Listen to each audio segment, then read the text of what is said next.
Hello दोस्तों, welcome back to my YouTube channel the English speaker. दोस्तों, आज मैं लेके आया हूँ एक और इंग्लिश न्यूज़ और आज की इस वीडियो में आपको बहुत ही इंपॉर्टेंट इंग्लिश के वर्ड सीखने को मिलेंगे और साथ ही साथ ग्रामर के रूल्स और जो सेंटेंस स्ट्रक्चर है वो भी आपको सीखने को मिलेंगे। और दोस्तों, हमारे एक सब्सक्राइबर है, उनका कमेंट भी आया था कि सर इस न्यूज़ से रिलेटेड कुछ क्वेश्चन भी पूछा करो। तो दोस्तों, इस वीडियो के अंत में आज मैं कुछ क्वेश्चन भी पूछने वाला हूँ ताकि आपकी जो प्रिपरेशन है वो और अच्छी हो सके। इसलिए इस वीडियो को अंत तक पूरा ध्यान से देखना है और बीच में स्किप नहीं करना है। तो दोस्तों, बिना देरी किए हुए शुरू करते हैं आज का हमारा वीडियो और सबसे पहले पढ़ते हैं इस न्यूज़ की मेन हेडलाइन, कांग्रेस क्वेश्चंस। अब देखो, जो स्टूडेंट पुराने हैं उन्हें तो शायद पता होगा, लेकिन जो नए स्टूडेंट हैं और हमारी वीडियो को पहली बार देख रहे हैं उन्हें थोड़ा सा बता देता हूँ कि जो न्यूज़पेपर की जो मेन हेडलाइन होती है किसी भी न्यूज़ की, वो हमेशा शॉर्टकट में लिखी हुई होती है। एक्चुअली वो होती तो पास्ट की है, लेकिन उसे थोड़ा ताज़ा दिखाने के लिए, थोड़ा अट्रैक्टिव बनाने के लिए उसमें हमेशा वर्ब की फर्स्ट फॉर्म लगाई हुई होती है, यानी कि वो सेंटेंस प्रेजेंट में लिखा होता है, लेकिन एक्चुअली वो सेंटेंस होता पास्ट का है। इसलिए आपको कंफ्यूज नहीं होना है। जैसे यहाँ पर आया है कांग्रेस क्वेश्चंस, यहाँ पर ये वर्ब की फर्स्ट फॉर्म आई है क्वेश्चंस। एक्चुअली ये जो सेंटेंस है ये पास्ट का है। एक्चुअली यहाँ पर होना चाहिए था क्वेश्चन, यानी कि वर्ब की सेकंड फॉर्म होनी चाहिए थी, लेकिन मैंने आपको बताया था कि न्यूज़ को थोड़ा अट्रैक्टिव बनाने के लिए और थोड़ा सा ताज़ा बनाने के लिए, ताकि लगे कि जो घटना है वो अभी अभी घटित हुई है, इसीलिए वर्ब की फर्स्ट फॉर्म लगाते हैं, प्रेजेंट में ही लिखते हैं। लेकिन इस सेंटेंस को हम पढ़ेंगे पास्ट में ही, और क्वेश्चन का मतलब होता है प्रश्न पूछना, प्रश्न उठाना। तो कांग्रेस क्वेश्चंस यानी कि कांग्रेस ने सवाल उठाए या सवाल पूछे। इम्पैक्ट, इम्पैक्ट का मतलब होता है असर या फिर प्रभाव, यानी कि प्रभाव के बारे में या फिर असर के बारे में सवाल उठाए। अब किसका असर? Of India US trade pact. India का मतलब हो गया भारत और यूएस का मतलब होता है यूनाइटेड स्टेट, यानी कि अमेरिका को ही बोलते हैं यूनाइटेड स्टेट। तो भारत और अमेरिका के जो ट्रेड पैक्ट है, ट्रेड का मतलब होता है व्यापार और पैक्ट का मतलब होता है संधि या फिर समझौता। तो भारत और अमेरिका के जो व्यापार समझौते का जो असर है उसके बारे में कांग्रेस पार्टी ने किया है, सवाल उठाए। अब किस चीज़ पर? On agriculture crop prices. Agriculture का मतलब हो गया कृषि और क्रॉप का मतलब होता है फसल और प्राइसेस का मतलब होता है कीमतें। तो जो कृषि है और जो फसलों की जो कीमतें हैं, यानी कि जो फसल का जो मूल्य है, उस पर भारत और अमेरिका का जो व्यापार जो समझौता है उसका क्या असर हुआ, उसके बारे में कांग्रेस ने क्या सवाल उठाए। आपको पता है हाल फिलहाल ही में भारत और अमेरिका ने क्या है, जो व्यापार समझौता किया है। तो यही बात कांग्रेस पूछ रही है कि इस व्यापार समझौते से कृषि और जो क्रॉप प्राइसेस है, यानी कि जो फसलों की कीमतें हैं, उस पर क्या प्रभाव पड़ा, उसके बारे में सवाल उठाए। तो दोस्तों, ये थी इस न्यूज़ की मेन हेडलाइन। अब इसे आगे डिटेल में पढ़ते हैं। Stepping up his attack. अब देखो, यहाँ पर आया है स्टेपिंग अप, जो कि बना है स्टेप अप से। ये एक फ्रेजल वर्ब है और इसके अलग अलग अर्थ होते हैं। एक स्टेप अप का मतलब होता है आगे कदम बढ़ाना और दूसरा होता है किसी चीज़ को तेज़ करना। तो यहाँ पर बात हो रही है अटैक की, तो यहाँ पर इसका मतलब है तेज़ करना, यानी कि अपने हमले को तेज़ करना। तो यहाँ पर आई है आईएनजी वाली फॉर्म। तो जब भी आईएनजी वाली फॉर्म स्टार्टिंग में आए तो उसको ऐसे ही पढ़ते हैं कि करते हुए, जाते हुए, आते हुए। तो तेज करते हुए, हिज अटैक, यानी कि अपने हमले को। तो अब इसको ऐसे पढ़ेंगे कि अपने हमले को तेज करते हुए, ऑन द गवर्नमेंट, यानी कि सरकार पर। तो सरकार पर अपने हमले को तेज करते हुए, over the India US trade deal. अब किस चीज़ को लेकर हमला किया? Over the India US trade deal, यानी कि भारत और अमेरिका का जो व्यापार समझौता है उसको लेकर सरकार पर क्या है, अपने हमले को तेज करते हुए कांग्रेस लीडर राहुल गांधी, यानी कि कांग्रेस के जो नेता है राहुल गांधी, ऑन संडे, यानी कि रविवार को, अक्यूज्ड। अक्यूज्ड का मतलब होता है आरोप लगाना। तो यहाँ पर आई है सेकंड फॉर्म, तो आरोप लगाया। अब किस पर आरोप लगाया? Prime minister Narendra Modi of betraying, यानी कि जो प्रधानमंत्री नरेंद्र मोदी है उन पर आरोप लगाया। किस चीज़ का? बिट्रेइंग। बिट्रेइंग का मतलब होता है धोखा देना या फिर विश्वासघात करना। तो जो प्रधानमंत्री नरेंद्र मोदी है उन पर क्या है, धोखा देने का आरोप लगाया। अब किसके साथ धोखा? इंडियन फार्मर्स, यानी कि भारतीय किसानों के साथ। तो प्रधानमंत्री पर क्या है, भारतीय किसानों को धोखा देने का आरोप लगाया। एंड रेज्ड, रेज का मतलब होता है उठाना, उजागर करना। तो क्या है, और उठाए। अ सीरीज ऑफ क्वेश्चंस, यानी कि सवालों की एक श्रृंखला उठाई, यानी कि बहुत सारे सवाल उठाए। अबाउट द एग्रीमेंट्स इम्पैक्ट, यानी कि जो एग्रीमेंट है, यानी कि जो समझौता है उसका जो इम्पैक्ट है, यानी कि उसका जो प्रभाव है उसके बारे में, यानी कि भारत और अमेरिका ने जो समझौता किया है उसका जो प्रभाव हुए हैं, इम्पैक्ट पड़ा है, उसके बारे में सवाल उठाए। अब किस चीज़ पर इम्पैक्ट हुआ? ऑन द एग्रीकल्चरल सेक्टर, यानी कि कृषि क्षेत्र पर। तो क्या है, भारत और अमेरिका व्यापार समझौते के मुद्दे पर क्या है, सरकार पर अपने हमले को तेज करते हुए जो राहुल गांधी है उन्होंने क्या है, प्रधानमंत्री नरेंद्र मोदी पर क्या है, किसानों को धोखा देने का आरोप लगाया और इस समझौते के कृषि क्षेत्र पर प्रभाव को लेकर कई सवाल उठाए। मिस्टर गांधी यानी कि जो राहुल गांधी है, हु हैज़ रिपीटेडली अलेज्ड, ये जो सेंटेंस है वो है प्रेजेंट परफेक्ट का, क्योंकि यहाँ पर हेल्पिंग वर्ब आई है हैज़ और वर्ब के third form I alleged. Alleged का मतलब होता है आरोप लगाना और रिपीटेडली का मतलब होता है बार बार। तो जो मिस्टर गांधी है यानी कि जो राहुल गांधी है वो क्या है, बार बार आरोप लगा चुके हैं दैट कि द डील रिप्रेजेंट्स, यानी कि ये जो समझौता है वो क्या रिप्रेजेंट करता है, दिखाता है, दर्शाता है किस चीज़ को, अ सेल आउट। सेल आउट का मतलब होता है बेच देना या फिर नीलाम कर देना। तो राहुल गांधी ने क्या है, बार बार यह आरोप लगाया है कि ये क्या है, ये जो डील है ये कोई डील नहीं है, ये क्या है, ये एक सेल आउट है, यानी कि एक प्रकार की नीलामी को दर्शाता है। Asked weather India was effectively opening the door. अब देखो ये जो सेंटेंस है वो एक्चुअली लिखा गया है इनडायरेक्ट स्पीच में। जब भी हम इनडायरेक्टली लिखते हैं कोई सेंटेंस को तो जो क्वेश्चन वाला सेंटेंस होता है उसको या तो वेदर या फिर इफ से स्टार्ट करते हैं। तो जैसे यहाँ पर आया है आस्क्ड और पूछा वेदर कि क्या India was effectively opening the door. Effectively का मतलब होता है प्रभावपूर्ण रूप से या फिर वास्तव में।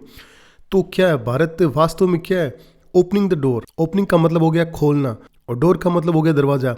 तो भारत क्या वास्तव में दरवाजा खोल रहा है। एक्चुअली ये जो सेंटेंस है जब बोला गया था प्रेजेंट में ही बोला गया था, ये उस समय डायरेक्ट स्पीच में बोला गया था, लेकिन यहाँ पर इसको इनडायरेक्टली स्पीच में लिखा गया है इसलिए इसको पास्ट में लिखा है। एक्चुअली ये सेंटेंस ऐसे था, is India effectively opening the door, लेकिन ये जो बात है वो क्या है, बीत चुकी है, इसलिए यहाँ पर इसको इनडायरेक्ट स्पीच में लिखा गया है। इसलिए इस सेंटेंस को वेदर से स्टार्ट किया गया है और इस सेंटेंस को डायरेक्ट स्पीच में भी रख सकते हैं। तो राहुल गांधी ने सवाल किया कि क्या भारत वास्तव में क्या दरवाज़ा खोल रहा है टू फॉरेन कंट्रोल, यानी कि विदेशी नियंत्रण के लिए, ताकि क्या है जो विदेशी लोग हैं वो क्या नियंत्रण कर ले, किस पर, ओवर इट्स फार्म इकोनॉमी, यानी कि जो कृषि अर्थव्यवस्था है उस पर। तो राहुल गांधी ने पूछा कि क्या भारत अपनी क्या है जो कृषि अर्थव्यवस्था है उस पर विदेशी नियंत्रण के लिए क्या है रास्ता खोल रहे हैं या फिर दरवाज़ा खोल रहे हैं। In the name of a US trade deal, in the name of का मतलब होता है के नाम पर, of a US trade deal यानी कि अमेरिका व्यापार समझौते के नाम पर क्या है, ये क्या है विदेशी नियंत्रण के लिए क्या है रास्ता खोल रहे हैं। तो उनका कहना है कि ये कोई डील नहीं है, ये तो क्या है एक बहाना है ताकि जो विदेशी लोग हैं वो हमारी जो कृषि अर्थव्यवस्था है उस पर क्या कंट्रोल कर ले। वी आर विटनेसिंग यानी कि क्या है हम देख रहे हैं, विटनेस है इस चीज़ की, अ बिट्रेयल ऑफ इंडियन फार्मर्स, यानी कि जो भारतीय किसान हैं उनके साथ क्या है धोखा होते हुए हम क्या देख रहे हैं, उस चीज़ के विटनेस है। द लीडर ऑफ अपोजिशन यानी कि जो विपक्ष के नेता है इन द लोकसभा, यानी कि लोकसभा में, रोट ऑन एक्स, तो उन्होंने क्या है लिखा ऑन एक्स, यानी कि एक्स पर लिखा। एक्स का मतलब हो गया ट्विटर, ट्विटर का ही नाम बदलकर एक्स रखा गया है। क्वेश्चनिंग यानी कि सवाल पूछते हुए या फिर सवाल उठाते हुए। इम्प्लीकेशन, इम्प्लीकेशन का भी मतलब होता है प्रभाव या फिर परिणाम। तो प्रभाव के बारे में सवाल उठाते हुए, ऑफ इम्पोर्टिंग यानी कि आयात करने पर, यानी कि आयात के प्रभाव पर सवाल उठाते हुए, यानी कि हम क्या है अमेरिका से जो आयात कर रहे हैं उसका क्या असर होगा उस पर सवाल उठाते हुए। अब क्या चीज़ आयात कर रहे हैं, ड्राइड डिस्टिलर्स ग्रेन्स, ड्राइड का मतलब हो गया सूखा और यहाँ पर आ गया है ग्रेन्स, ग्रेन्स का मतलब होता है अनाज, और जो बीच में है डिस्टिलर्स, डिस्टिलर्स का मतलब होता है कि जो मक्का होता है, मक्के से जो शराब बनाई जाती है, एथेनॉल बनाई जाती है, और उसके बाद जो चारे के रूप में जो बचता है उसे ही बोलते हैं डिस्टिलर्स, और वो क्या है पशु चारे के लिए काम लिया जाता है। तो ड्राइड डिस्टिलर्स ग्रेन्स यानी कि शराब या फिर एथेनॉल बनाने के बाद जो बचा हुआ जो पशु चारा है उसके आयात करने के प्रभाव पर सवाल उठाते हुए, ही आस्क्ड उन्होंने पूछा, वेदर कि क्या Indian kettle would now be fade. अब देखो ये जो सेंटेंस है वो है फ्यूचर सिंपल के पैसिव वॉइस का सेंटेंस, क्योंकि जब भी विल बी या फिर वुड बी के बाद में वर्ब की थर्ड फॉर्म आए तो इसका मतलब वो फ्यूचर इंडिफिनिट के पैसिव वॉइस का सेंटेंस है और उसको हमेशा ऐसे ही पढ़ा जाएगा कि लिया जाएगा, दिया जाएगा। तो यहाँ पर आया है इंडियन कैटल यानी कि भारतीय जो कैटल है, कैटल का मतलब हो गया पशु, यानी कि जो भी गाय भैंसे हैं, तो वो क्या है would now be fed, fed का मतलब होता है खिलाना, तो अब क्या है उन्हें खिलाया जाएगा। क्या चीज़, डिस्टिलर्स ग्रेन्स यानी कि जो पशु चारा है वो खिलाया जाएगा। डिराइव्ड, डिराइव्ड का मतलब होता है लिया गया या फिर बनाया गया, जो कि क्या है लिया गया है या फिर बनाया गया है किससे, फ्रॉम जेनेटिकली मॉडिफाइड, यानी कि जेनेटिकली का मतलब हो गया आनुवंशिक रूप से, और मॉडिफाइड का मतलब हो गया बदला हुआ, जो कि क्या आनुवंशिक रूप से बदला हुआ है किससे,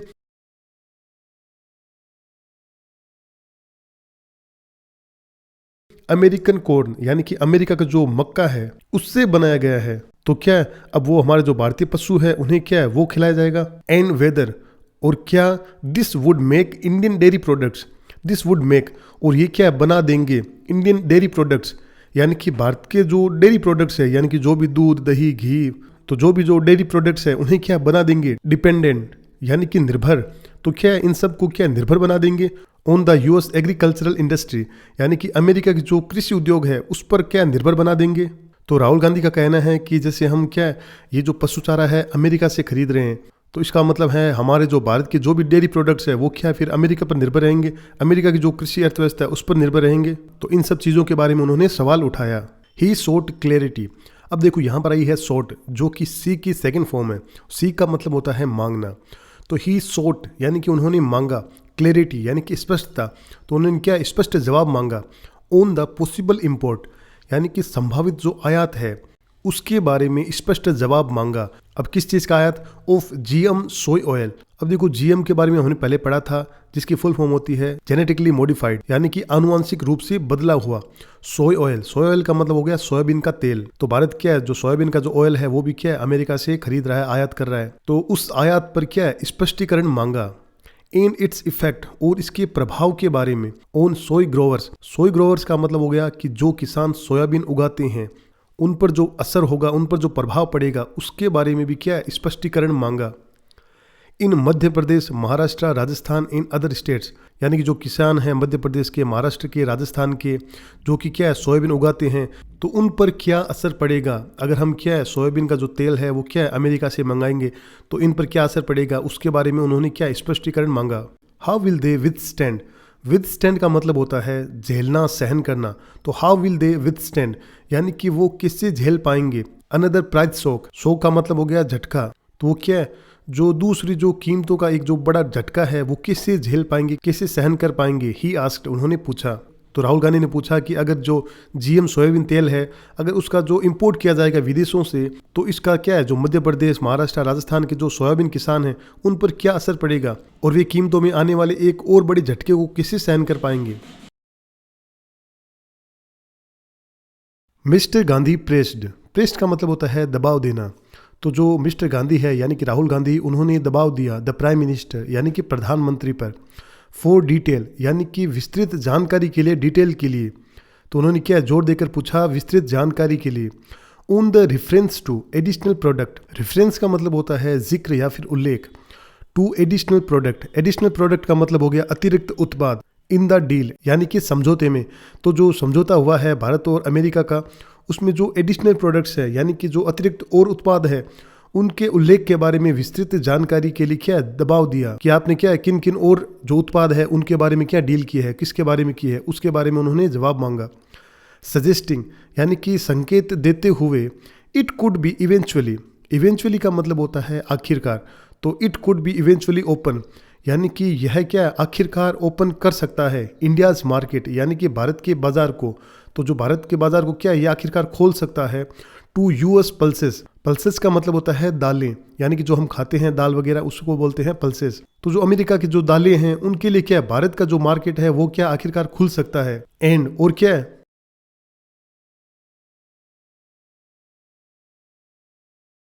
अदर क्रॉप्स, और जो अन्य फसलें हैं उनके लिए भी क्या है भारत का जो मार्केट है खुल सकता है। तो राहुल गांधी ने क्या है प्रधानमंत्री से समझौते में शामिल जो अतिरिक्त जो उत्पाद है उनके बारे में क्या है विस्तार से जानकारी मांगी, और कहा कि क्या है इससे क्या है भारत का जो बाजार है वो क्या अमेरिकी दालों और जो अन्य फसलों के लिए क्या है खुल सकता है। यानी कि क्या भारत के मार्केट में जो अमेरिका की जो फसलें हैं, दालें हैं वो आएगी, तो जो भारत में है, जो भारत के किसान हैं वो क्या करेंगे। तो इन सब के बारे में क्या है राहुल गांधी ने सवाल उठाए। ही क्वेश्चन, उन्होंने सवाल किए द गवर्नमेंट्स इंटेंट। इंटेंट का मतलब होता है मनसा या फिर इरादा। तो उन्होंने क्या सरकार की जो मनसा है, सरकार का जो इरादा है उसके बारे में सवाल उठाए। अब किस चीज़ में, in agreeing to remove non trade barriers. In agreeing यानी कि सहमत होने पर, अब किस चीज़ पर, टू रिमूव यानी कि हटाने के लिए सहमत होने पर क्या सरकार की जो मनसा है, इरादा है, उस पर क्या सवाल उठाए। अब किस चीज़ को हटाने के लिए, non trade barriers. Non trade barriers का मतलब होता है गैर व्यापारिक बाधाएं, यानी कि किसी भी देश से कोई सामान मंगवाते हैं तो उसके कुछ नियम होते हैं, उनके कुछ गुणवत्ता मानक होते हैं, कोई लाइसेंस होते हैं, तो उन्हें बोलते हैं नॉन ट्रेड बैरियर्स। तो सरकार क्या है इन चीज़ों को रिमूव करने के लिए यानी कि हटाने के लिए क्या एग्री हो गई है, सहमत हो गई है। तो इसी पर क्या राहुल गांधी ने सवाल उठाए।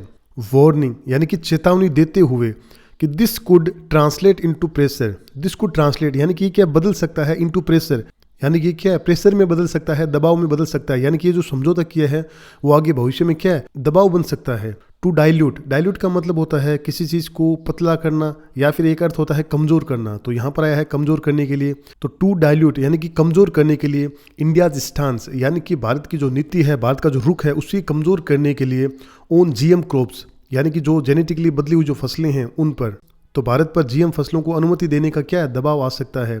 वीकन प्रोक्योरमेंट सिस्टम, वीकन का मतलब होता है कमज़ोर करना, और प्रोक्योरमेंट सिस्टम का मतलब होता है कि जब क्या है सरकार द्वारा किसानों से जो फसलें खरीदी जाती है उस व्यवस्था को, उस सिस्टम को क्या कहते हैं प्रोक्योरमेंट सिस्टम। तो जो सरकारी खरीद प्रणाली है वो भी क्या है कमज़ोर हो सकती है। और रिड्यूस, और क्या है रिड्यूस हो सकता है, कम हो सकता है क्या, एमएसपीज एंड बोनसेस। एमएसपी का मतलब होता है मिनिमम सपोर्ट प्राइस यानी कि न्यूनतम समर्थन मूल्य, और बोनस का मतलब हो गया कि किसानों को मिलने वाला जो अतिरिक्त भुगतान है उसे बोलते हैं बोनस। तो जो एमएसपी है और जो बोनस है उसे क्या है कम करने का क्या दबाव पड़ सकता है, दबाव आ सकता है। Once the door is open, एक बार दरवाज़ा खोल दिया गया, विल इट बी प्रिवेंटेड। अब देखो ये जो सेंटेंस है वो इंटेरोगेटिव भी है और साथ ही साथ में क्या है पैसिव वॉइस भी है।